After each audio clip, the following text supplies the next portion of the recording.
I'm Adam Jester from Bamboo Strategy Group.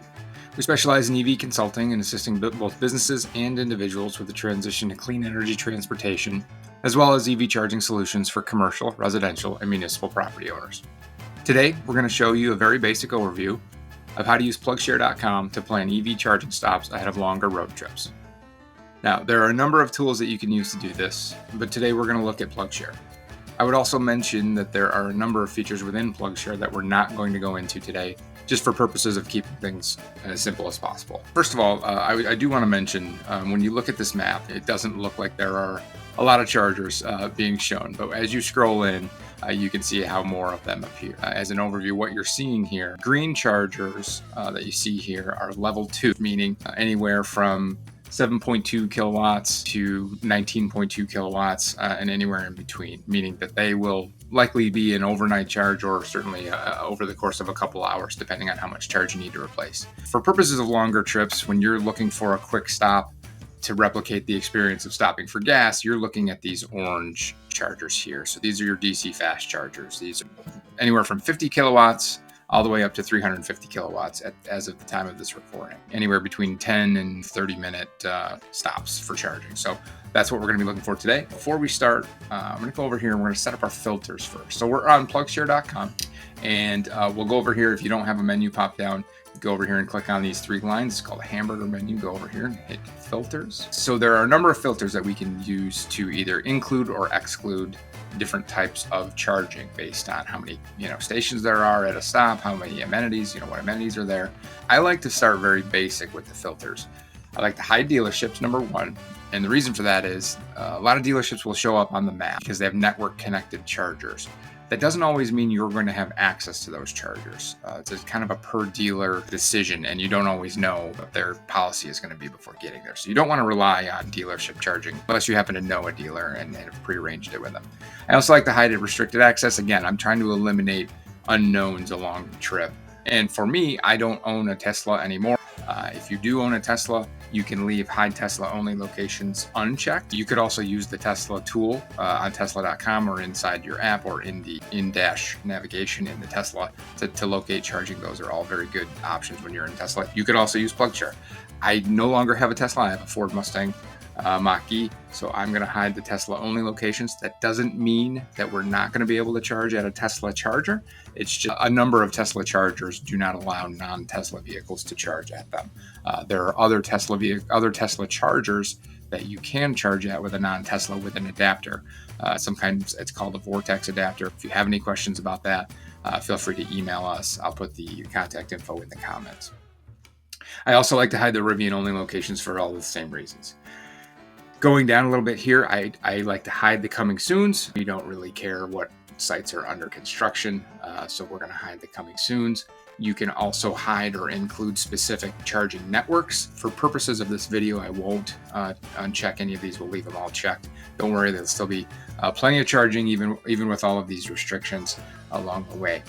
Now down here, this is going to be important. So because we're going on a longer trip, we want to make sure that we're only looking at DC fast charging. So I'm going to exclude what's called the J plug, the J1772 plug, because that is a level 2 plug. That's the one that you'll charge for hours instead of minutes. So we're going to exclude those. So there are some sites that have both level 2 and level 3, and that's why they're still showing up on the map.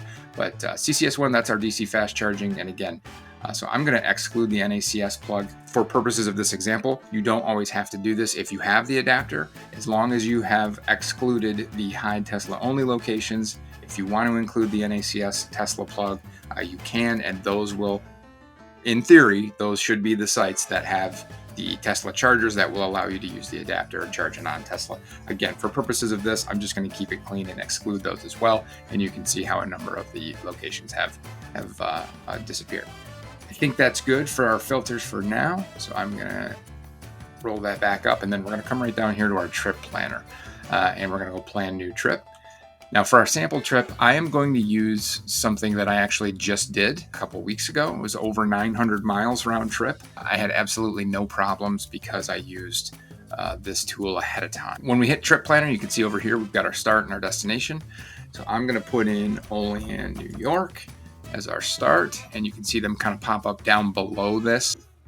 what I'm going to do, I'm going to break up the trip a little bit because you can add a number of destinations and stops along your trip. And I want to show you how to do that in case you want to take different routes going out and coming back. So we are going to stop, we're going to go to Burlington, Vermont, but we're going to stop in Schenectady, New York, before we go over here into our map and start looking at which charger we want to use. So I don't want to have to go well off my route in order to find charging. Same way as when you have a gas vehicle, you don't want to go 5-10 miles off the interstate to stop for gas. You want to go easy off and easy back on. This will allow you to do that as well. You can, if you're looking for an adventure, you could search all the way up to 25 miles off of your route. We're not going to do that. We're going to say within 1 mile of our actual route, those are the only chargers I want to show. And down here, we're going to put in the range estimate for our vehicle. So the Mustang Mach-E, it's a GT, so it's about 240 in the summer. Also, I like to be very conservative with this estimate, so I'll say about 190. That gives us some room for error. And what that does is you can see this green circle. That is our estimated range. So anywhere inside the green is a good place to stop for charging.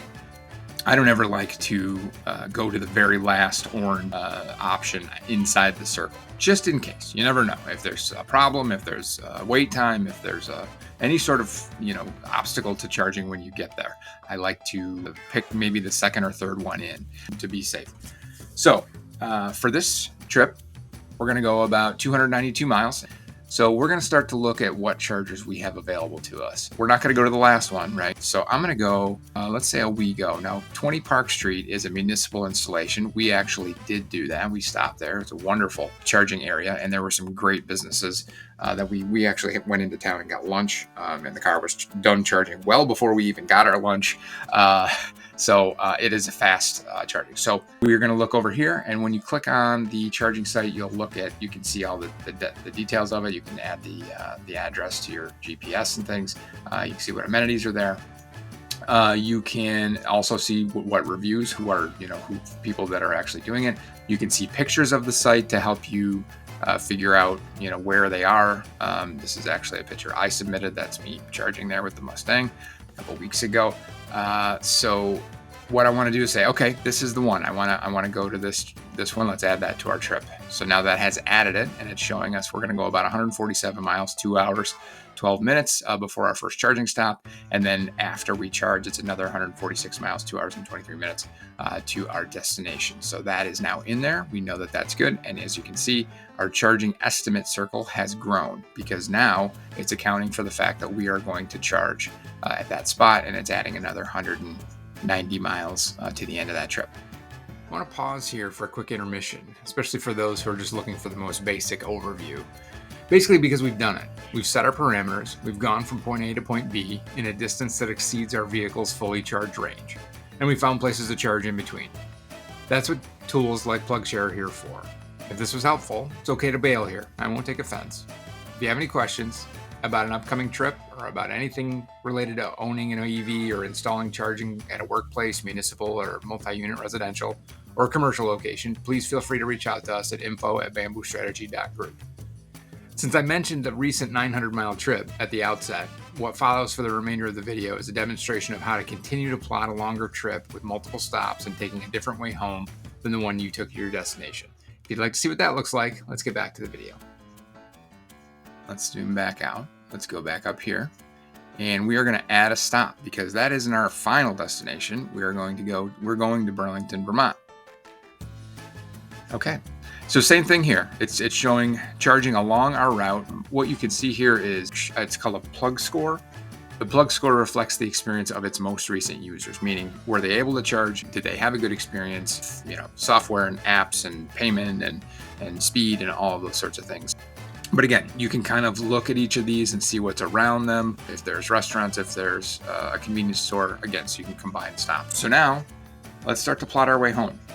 And what we did is we actually came back through the Syracuse area. So I'm actually going to add a stop. And as you can see, now we're going through some it actually says wilderness and pretty rural up through here, right? And you don't see a lot of charging within 1 mile, again, within 1 mile of our route.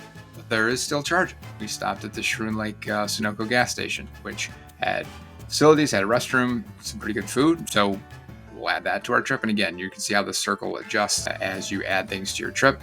And again, you're getting your distances between. If you wanted to add a stop in between stops, again, just hit add stop. If you want to remove a stop, just click this X and that'll go away. And then, so we're going to go ahead and add the rest of our trip home. And as you can see, plenty of places to charge and stop right along the route. This is the one that we chose. They were RIT Inn and Conference Center. Honestly, these were brand new chargers. Fast charging, easy.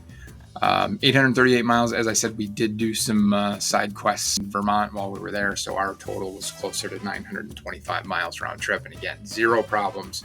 Every time we charged was anywhere between 10 and 20-ish minutes. It is not an obstacle. It really isn't. 10 to 25 minutes, you're getting your food, you're getting your drinks, you're in the restroom, and the car is done. So thanks for watching, and if you have any questions or if you have a trip coming up that you want some help planning out, glad to help with that sort of thing, no problem.